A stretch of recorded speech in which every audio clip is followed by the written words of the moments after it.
ಬೆಂಗಳೂರಿನ ಮಾಲ್ ಒಂದರಲ್ಲಿ ಯುವತಿಗೆ ಲೈಂಗಿಕ ಕಿರುಕುಳವನ್ನು ಕೊಡಲಾಗಿದೆ. ಕ್ರಿಸ್ಮಸ್ ಹಬ್ಬ ಆಚರಣೆಯ ವೇಳೆ ವಿಕೃತಿಯನ್ನು ಮೆರೆದಿದ್ದಾನೆ ಒಬ್ಬ ಯುವಕ. ಯುವತಿಯ ಖಾಸಗಿ ಅಂಗವನ್ನು ಸ್ಪರ್ಶಿಸಿ ವಿಕೃತಿ ಮೆರೆದಿರುವಂಥದ್ದು ಕ್ರಿಸ್ಮಸ್ ಸಂದರ್ಭದಲ್ಲಿ. ಸ್ಥಳದಲ್ಲಿದ್ದಂತಹ ಪೊಲೀಸರು ಆರೋಪಿಯನ್ನು ಬಂಧಿಸಿದ್ದಾರೆ. ಗುವಾಹಟಿ ಮೂಲದ ಮನೋಜ್ ಈ ಪ್ರಕರಣದಲ್ಲಿ ಬಂಧಿತಾಗಿರೋದು.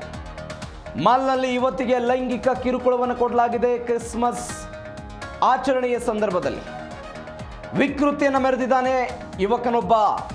ಯುವತಿಯ ಖಾಸಗಿ ಅಂಗವನ್ನು ಸ್ಪರ್ಶಿಸಿ ವಿಕೃತಿಯನ್ನು ಮೆರೆದಿರೋದು. ಸ್ಥಳದಲ್ಲಿದ್ದಂತಹ ಪೊಲೀಸರು ತಕ್ಷಣವೇ ಆರೋಪಿಯನ್ನು ಅರೆಸ್ಟ್ ಮಾಡಿದ್ರು. ಗುವಾಹಟಿ ಮೂಲದ ಮನೋಜ್ ಈ ಪ್ರಕರಣದಲ್ಲಿ ಬಂಧಿತನಾಗಿರೋದು.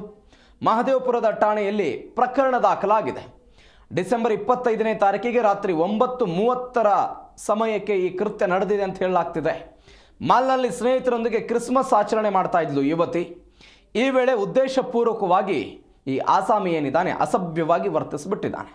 ಅದೂ ಅಲ್ಲದೆ ಖಾಸಗಿ ಅಂಗವನ್ನು ಸ್ಪರ್ಶಿಸಿ ಆರೋಪಿ ವಿಕೃತಿಯನ್ನು ಮೆರೆದಿರೋದು. ಪೊಲೀಸರು ಆತನನ್ನು ವಶಕ್ಕೆ ತೆಗೆದುಕೊಂಡಿದ್ದಾರೆ.